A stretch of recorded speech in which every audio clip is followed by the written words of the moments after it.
Hello everyone and welcome to Learn Chess. Today, we will cover an exciting game between Grandmaster Gukesh and Grandmaster Fabiano Caruana.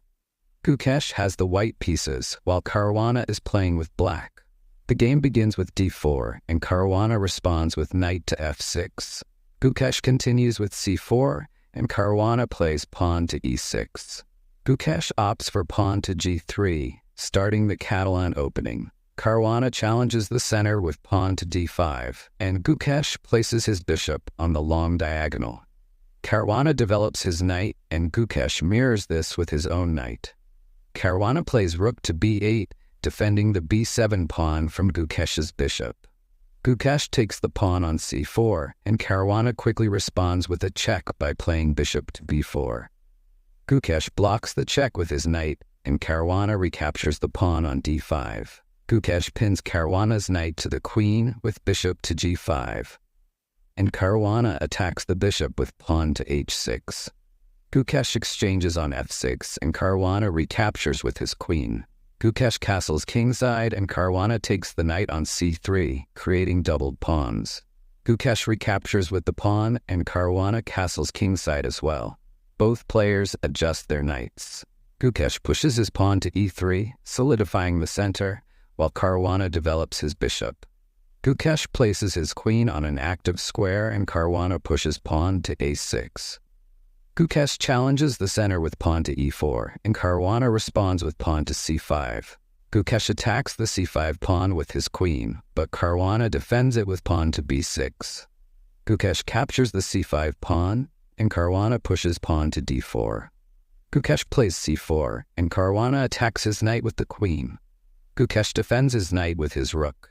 Caruana takes the c4 pawn, but Gukesh pushes b3, forcing the black queen to h5. The players then trade rooks.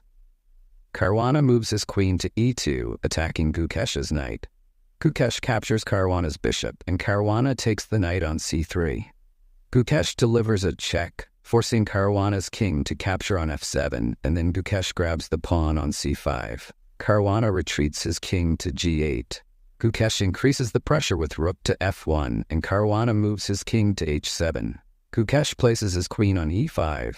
Caruana checks with queen to f3, but Gukesh plays king to h1. Caruana advances pawn to d3, but Gukesh positions his bishop on h3. Caruana plays queen to d3, and Gukesh moves his king to g2. Caruana captures on b3, and Gukesh responds with pawn to a4. Caruana places his queen on c6, and Gukesh centralizes his queen to d4. Caruana blunders with queen to g6.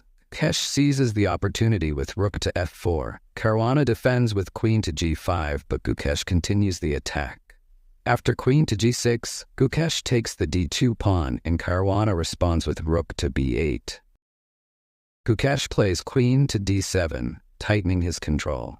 Caruana pushes his e-pawn to e6, but Gukesh captures with his bishop. Caruana pressures with rook to b6, but Gukesh's bishop retreats to f7. Finally, queens are traded after queen to d6, and Gukesh wins the h5 pawn. Caruana plays knight to c6, but Gukesh attacks the remaining pawns. Caruana pushes, but Gukesh ends the game with bishop to b5. After knight to e5 and rook to f5, Caruana resigns. A masterful display by Gukesh, showcasing his strategic brilliance and tactical awareness.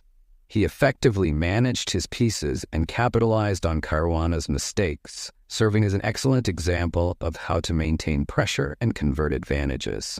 If you enjoyed this analysis, please like the video, subscribe, and stay tuned for more chess content.